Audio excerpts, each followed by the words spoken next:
Ladies and gentlemen, welcome back to another episode of the No ID Podcast. It's me, your host, Jerome Davis. I have here fellow comedian. She was featured on America's Got Talent.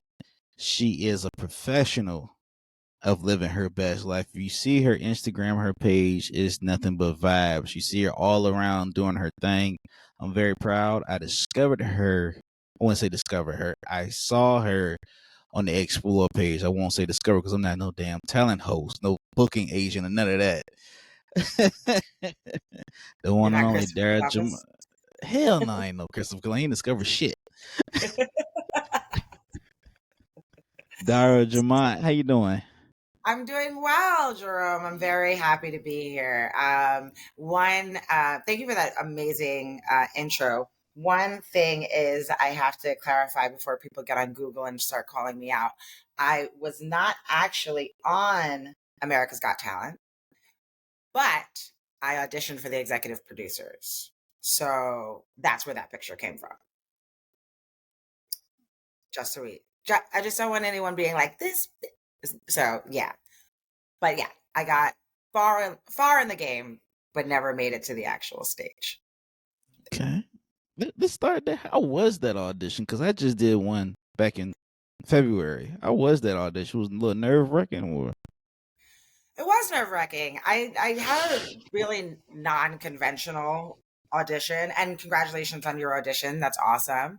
I had a pretty non-conventional audition experience because I used to host a mic in Brooklyn, Wednesday comedy workout. Shout out to Joanna Briley and everyone who used to come.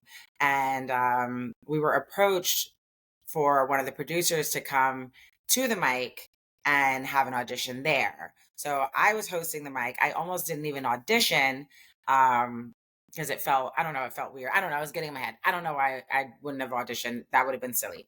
So I ended up auditioning, and we basically got front loaded to the executive producers from there. So I just showed up at the Javits Center and was like escorted into a room. So I didn't really have to like wait online or like apply or do any of those things. I just kind of showed up. Yay! Sounds incredibly unfair to say out loud, but that's what happened. So yeah, it was a really great experience. It was a few years ago at this point, so I was still pretty green. Um, I don't know if I would do it again, but maybe. I think you should do it again. Yeah. Cause you evolved. Yeah, I think so. All I right. think anytime you like do it one time and let's just say it didn't go the way that you wanted it to do, just go again. Shit. What do we have to lose? We as comedians will drive 3 hours for a 3 minute set. I've done things for comedy that I would never have done for any other anything ever. I was walking to meet my friend at a bar the other day, Mm-hmm. and it was down this sketchy like seedy block, and I was all I could think was, if this was for a comedy show, I would have no problem doing this. I'd be like, I'm not. But I was like, this is just for fun and just what? This is dangerous. I gotta get out of here. See? But I've walked down the shadiest blocks for a comedy show.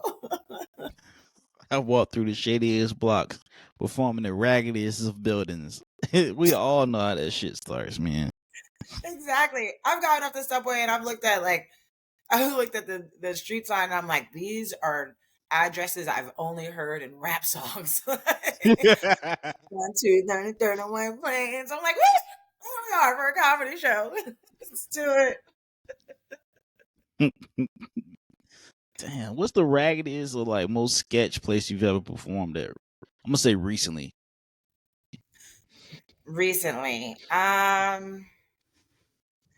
I can't remember any like recently, but during pandemic there was this place which they've cleaned it up. They're inside now. But anyone who performs in New York and if they performed in pandemic might remember when Tiny Cupboard in Brooklyn first started.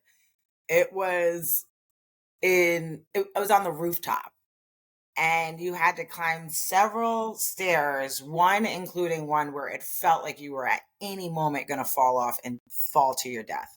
And then they, the roof started like sinking. So they would like barrier it off because there were all these soft spots in the roof that it like may or may not have been great to step on. There was also no guardrail around the roof. So and people would drink up there all the time. The fact that no one died is like, I don't know how that happened, but there are people who would not come back because they were like, I'm not climbing the stairs. So that they're now like, it's a whole club inside. It's beautiful. They've done all these renovations and stuff. But when it first started, we were risking our life for comedy, both with COVID and with our dexterity in climbing stairs. We were taking gambles. So yeah, I can't remember any raggedy places recently. Thank God. You've elevated your life. I've elevated. Never mind the sirens. I've elevated. It's like, you on a raggedy block right now. So yeah, they ain't have no ceilings. Meanwhile, you got sirens going on in the background the whole time. Exactly. Yeah. How long have you been in the comedy game, and what made you, or who made you jump into it? So I started in 2014. I started September 2014 was my first show. And how I started was I went on a date with a guy, and it was May 19th. I love this story so much. It was May 19th, Malcolm X's birthday. And I remember this because on our first date, he takes me to the Shabazz Center in Harlem for a celebration of Malcolm X's life. Now, next to me on our first date, my date was over here, but over here was my date's grandmother. And next to my date's grandmother were all four of Malcolm X's daughters when they were all still alive.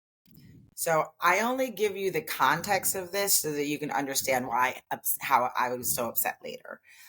He then later took me to his job. So again, I'm still on my P's and Q's. I'm on my best behavior because we just came from grandmama. Now we're in front of the coworkers. Like, I'm trying to be good, you know? So we're passing a comedy club, which is actually one of my home clubs now, Grizzly Pear on McDougal. And he had been listening, and he said, I got a surprise for you. I'm like, okay. And he said, we're going to go to, he said, once we turned up to McDougal, I knew we were going to Mamoun's, which is like one of my favorite places in New York, cheap falafel, real delicious, staple in New York City. So we're passing the pair, someone's selling tickets outside. And I said, we're going to get food. He said, well, you can bring the food back. And then I jokingly said, well, if we come back, I'm getting on stage. And my date looks at the guy and says, no, she's not. She's not funny.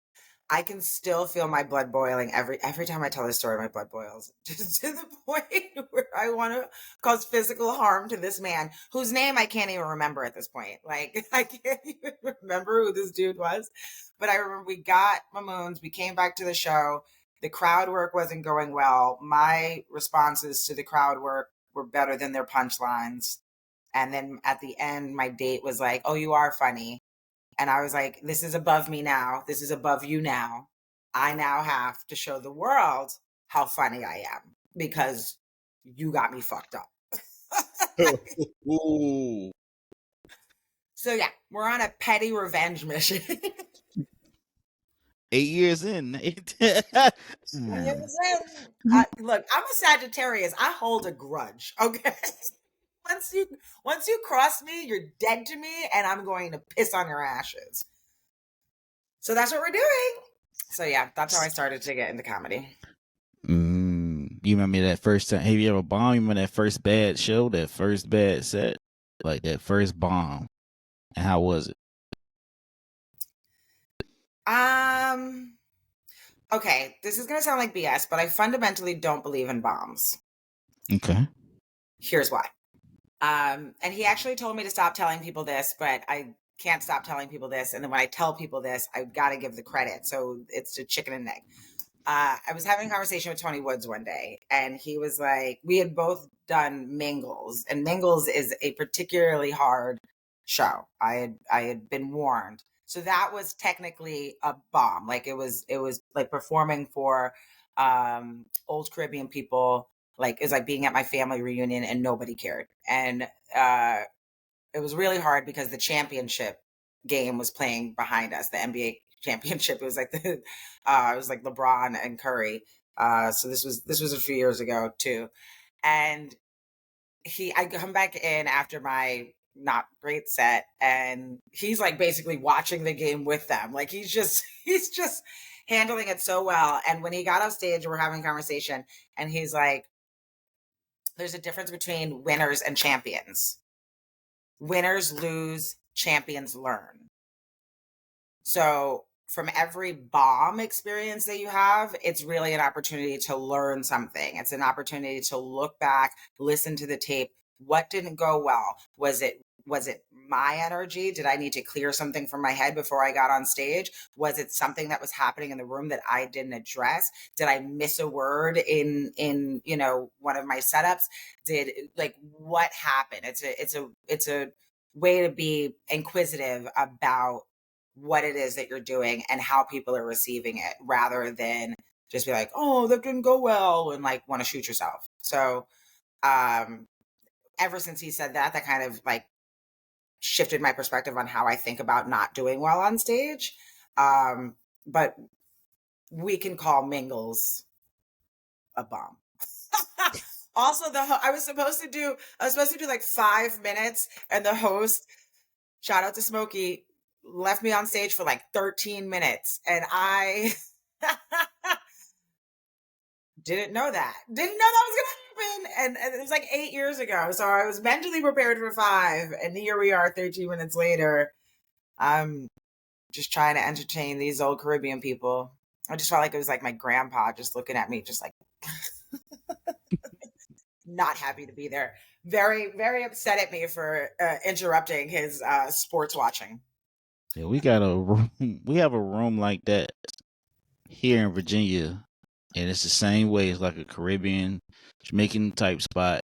The TVs are blaring up, and everybody that goes in be like, "Man, I did not bomb. I did not bomb." I was like, "I don't know if you was at the same show I was at, but we all bombed." And I remember, like, I only went there 2 times, but it was this one guy that was going there. He went there like 3 weeks in a row, and his uncle would bring him there. Let me tell you something. That 3rd time, Buddy retired from comedy. It was just so No, fucking tough to get over in there. no. Like Kevin Hart, Mike Epps, Sinead Josh could have came out there and did their best work. They did not give 2 fucks what we said up in there. Like I was like, yo, this is rough. And that was like what, like a year and a half ago. Mm. And I was like, damn. But I was like, damn, I bombed. It was like, bro, you didn't bomb. Everybody in here bombed. It didn't matter. Yeah.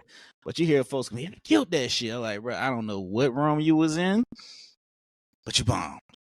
Yeah, no. And I don't believe in that Delulu behavior either, where it's like, where someone's like, I did great. I was like, what? No, no, no. No, no, no, no, no. But I do find solace when every single person gets off stage and they're like, damn, you know? Because then I know it's not just me that they didn't like. And because I host a lot, sometimes it's really hard for me to gauge what's happening. Like maybe they just don't like me. But by the 3rd comic, if they're not into the vibes, I'm like, okay, well, good. It's all of us. It's all of us that they don't like. I also, whenever I feel, because I never like to blame the audience, and sometimes it is just the vibe of the audience. Sometimes it's hard, and I think coming out of pandemic, I think a lot of people have watched so much comedy at home that they don't understand the energetic reciprocal experience that a comedy show is. If you give us energy, we're going to give you energy. Now, thinking that when audiences aren't giving me energy, I almost go into like a hyperactive child mode. Like I doubled. down on the energy. I'm going to be all up in your face. I'm almost going to force you and drag that smile at least out of you because I'm not paying to be here. Okay. I am getting paid to be here. I don't know what you left your house for, but you're here for a good time. So either get on board or watch this manic behavior. I'm making everybody uncomfortable. How about that? Bruh, I've been in some rooms where comedians have gone on the stage and told inside jokes. They be like, man, the fucking crowd didn't get us. Like, nah, bruh, I don't think. Like, they didn't get it. They don't know comedy. I know what I'm doing. I'm like, bro, you're on the stage telling inside jokes. You wrecked the crowd. Now I won't blame the crowd personally. I was like, man, it could be the person in front of me. It could have been the host. I think one time a fight broke out, and another time I had a chicken bone thrown at me and a dinner Not a roll. chicken bone. Yeah, Sorry. it was like, oh damn, bro. Wait, why are you the second comedian to tell me that they had a chicken bone thrown at them? I don't know he did it on purpose or nothing, but I'm 5'4". I can't, you know what I mean? I don't have no dog in the fight. And my voice is not as deep. So like I saw the chicken bone come at my feet. I'm like, who the fuck threw it? It didn't work. And a dinner roll came at me another time. And then I don't know. They cut the lights off on me. I've had lights cut off on me. I had the music played on me. This is early in my career. I took a month off from comedy. And I say, I'm gonna start a podcast. And here we are. Here we are. And I'm like, oh fuck. But nah, man. Nah. I don't That's know. funny. I haven't had a chicken bone thrown at me. I have had a fight start during my set, and I have had the lights turned off on me, which was wild because it was actually in Virginia. I was doing 20 minutes in Virginia, and I was really excited. It was one of my first road trips. It was right before pandemic, and I think we were in like West Virginia too. And yeah, yeah. So about 6, maybe 7 minutes into my 20 minutes, the lights just go out. And like I've been a dancer all my life, and one thing that is instilled in me is the show goes on. Like I've danced with no music. When the music cut out, you got to work with it. So I'm like, I can't leave the stage just because I'm in the dark. So I did about 13 minutes in the dark, in a dark room with like 300 white people. And my head, I'm like, in my head the whole time, I'm like, is this an accident? Or are they doing this to mess with me because I'm black? Like, I did not know. And that's just what was cycling in the back of my head. And of course, I had to say some like real crazy things like, oh, okay, well, I know you can't see me, but just follow the teeth. In hindsight, I'm like, it feels a little coonery and buffoonery. But I had to say something so that we could all get on board with the fact that I am in the dark and I'm doing this anyway. And then the guy who was running the lights, he was really apologetic. He bought me a drink, but I don't know. I feel like, I don't know. I still to this day don't know if they did that on purpose or not. You in But West Virginia. I went with it. You in West Virginia. They say NAACP with the hard R up there. I do not go out that bitch. I don't go nowhere where my cell phone service says not accepted. That means my black ass is not going to accept it at all. Yeah. No, yeah. I've had some good experiences in West Virginia though. But I go there sparingly. If they weren't paying me, I would not be in West Virginia. So you ain't been to my part of Virginia, so we good. What's your part of Virginia? I'm in the regular Virginia where it's actually black people that's allowed to a certain extent. Where are you in, like Petersburg? Nah, oh hell nah. Petersburg, nah, they not allowed there. But I am in Chesapeake, Virginia. Oh, okay, yeah. Yeah. I've been a few places in Virginia. Yeah, it's not it's okay. The comedy scene here is fucking weird. but it is what it is. Speaking of road trips, how is comedy on the road? Being a road comic, a traveling comic, how is that life?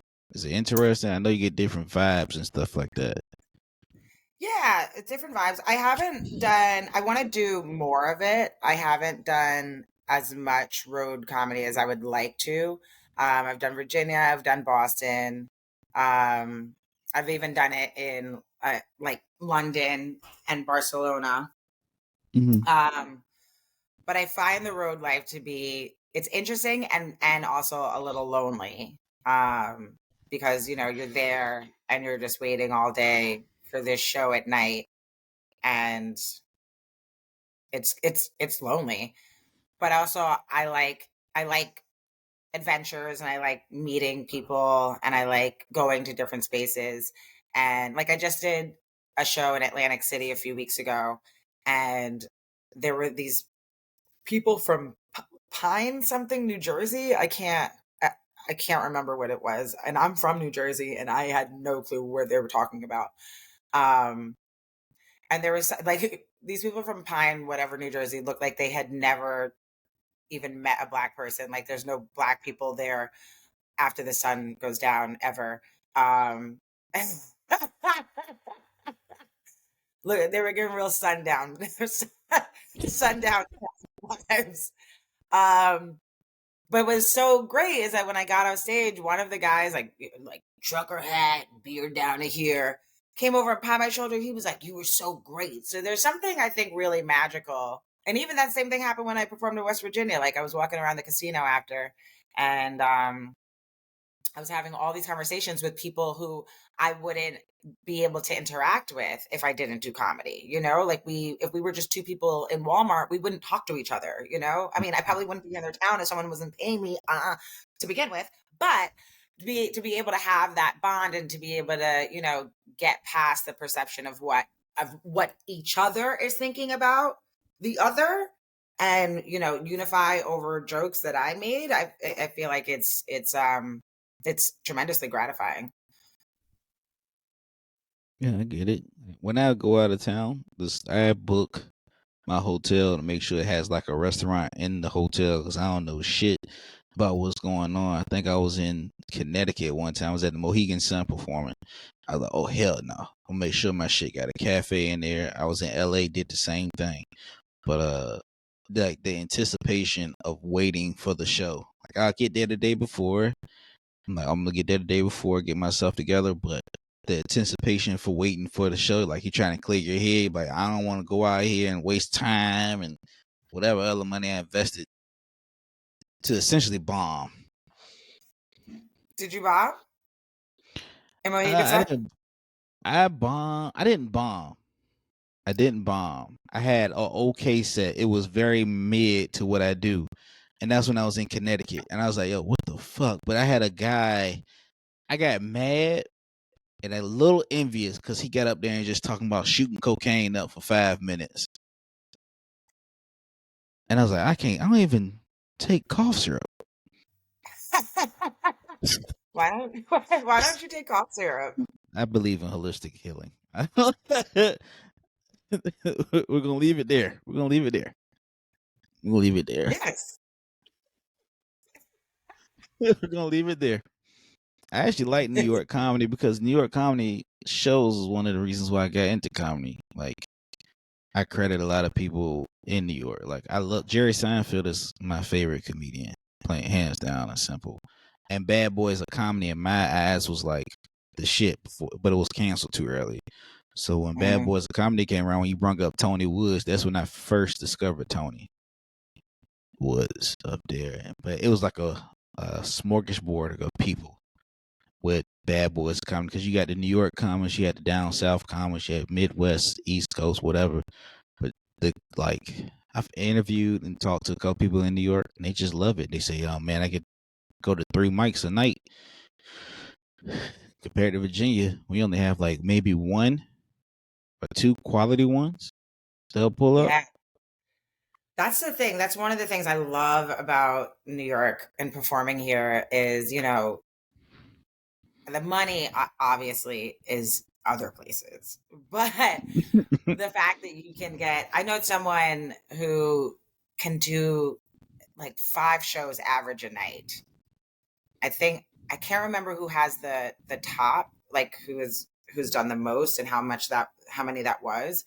Um, but there's a comic, Jared Waters, and his nickname is Turbo because he can go to so many shows in Mm-hmm. one night.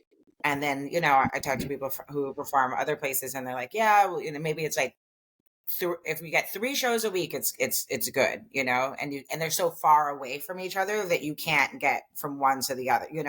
Like I had to leave a show the other day. I was hosting 2 shows back to back, and they were about a half an hour away from each other. So I told the last comedian, I was like, you're gonna have to end this show. I'm really sorry, but I'm not giving up this other money. So I got on a train. I was there in like 20 minutes. I was there 15 minutes early, ready to go. Like, let's do it. And I don't know how many other cities I'd be able to do that in. And when I was in Boston, I was able to do a few shows a night. But primarily because 2 of them were in the same location.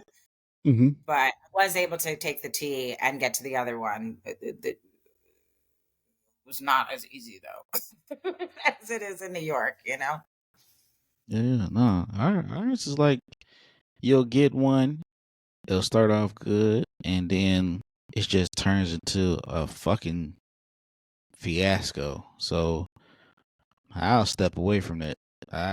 It was a point even after the lockdown, I was still doing virtual mics, and that's no crowd, no real host. But the best thing about it, I could do like 4 mics without having to put my pants on. I just sit right here in the living room. So good. So good. Just sit down comedy. I would just put on a lip. Did I shower? Maybe.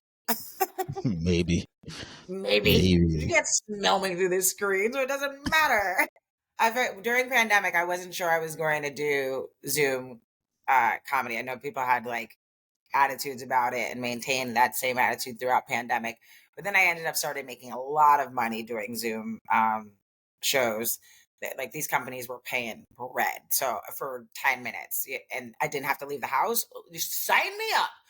But the first show that I did, which kind of broke any thought I had about whether or not I was going to do Zoom comedy or not, my friend Beth Maria was doing, who's also a comic, was doing a fundraiser to help get 3D mask covers made for medical people, the medical, the essentials, the people who kept us alive for them. And then we were able to also get some for the MTA. So she was doing a fundraiser, and I was like, all right, well, if I have the time, I'm not doing anything. So I have the time, and, let me do the Zoom show so I can help out in the best way that I know. And that helped me so much because I didn't really know how to use Zoom. And so I didn't know that you could like slide over to see different views. So I was just on that first view, and Ooh. there was just a little box with the man, like the little like gray circle, like person emoji thing. And I did my whole set to that. And the only time it would flash is if someone like made a noise or laughed. And I was like, this can only go up from here. This can only, Oh my god. Yeah. so bad. It feels so awkward. But once I realized how, just swipe on over and you can see everyone, then it was like fine. I did a lot of Zoom shows, I'm not gonna lie. What's one of the most irritating things about doing comedy that you see all the fucking time? What's the most irritating? Yeah, like annoying that shit. Like, yo, this ain't it. Okay. I think I have a few things. Um The laugh got me, and then the pearly whites came out. okay, there are a few things that really bother me. I understand crowd work and how we all need clips and all of that. But when the 4th or 5th comic asks the same exact questions that I, as a host, and the first 3 comics have already asked, it just becomes so like redundant, and you can tell that the audience is over being asked the same exact question. Thank you. It's so irritating. So sometimes when I come in, I always like to, if I'm late, I like to have a conversation with the host, like, hey, what do you know about the audience? So that I can already like get myself acclimated to the room and what's happening and what did I miss, you know? And I'm happy to do that for any comic that comes in if they want to know, you know? But when they just come up there and just start repeating the same thing, it's just like, okay, I need you to do something different. Second, I hate when comics belittle the people for being there. Like if it's a small show or if it's, you know, if the crowds, you know, still need some warming up, when they're like, why are you, oh God, you guys must not have any lives. Why are you here in this back room? It's like they're here to make your dreams come true. They're spending their time and their money, and the least thing that you can do is tell the jokes and be a tad bit appreciative that they are giving of their time and their energy, because they could be anywhere else in the world right now. They don't have to be here. I I hate when people run my light. Don't don't run my light. I don't like that. I don't like that at all. And when people do it unapologetically, especially when they're not getting laughs, like if you're getting laughs, all right, cool, cool, cool, cool, cool. I'll let you leave on that high, no problem. But if you're dragging it and it's not going well, and now you're 3 minutes over the light, I will walk up on stage. Get off the stage. You are ruining everything. I think that those are my top three. I'm sure I could go on. Those are the ones that are the most annoying. I think my top three was like what you said when people ask the audience the same thing. So like I did an open mic when it was like, I wish I was exaggerating. It was 40 comedians. We're all getting 3 minutes. First, I'm like number 38. How y'all doing tonight? What's going on? Second comedian. Hey, how y'all doing tonight? What's going on? I'm like, God damn.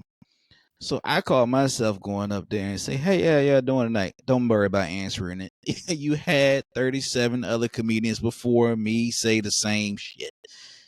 Set the crowd off. I hate when people try and skip the actual grind and then get mad. Meaning it's like a comedian that hasn't been doing it even a year, has never touched an actual comedy stage, but wants to shoot a special with 300 followers and then wants to bring you in on it and does the most. I also hate when I have some comedians, like here, we get comedians that want to be everything but a comedian. They want to be a booker, they want to be a talent manager, they want to be a mentor. They don't even have ink on the resume. Meanwhile, you got somebody that has ink on their resume and you come up here trying to school them. I'm like, bro, I will slap fire out of you if you critique my shit, because you have yet to fucking put in the work. Bro, I had a comedian told me one time, motherfucker had 131 followers. 131. That might have been his baby mamas, a couple of church folks, family, and coworkers. Yeah, man, I'm going on tour. I'm like, how long have you been doing comedy? Don't worry about that, man. Probably about 7 months. I'm like, bro, where have you performed at? Nowhere. Just church.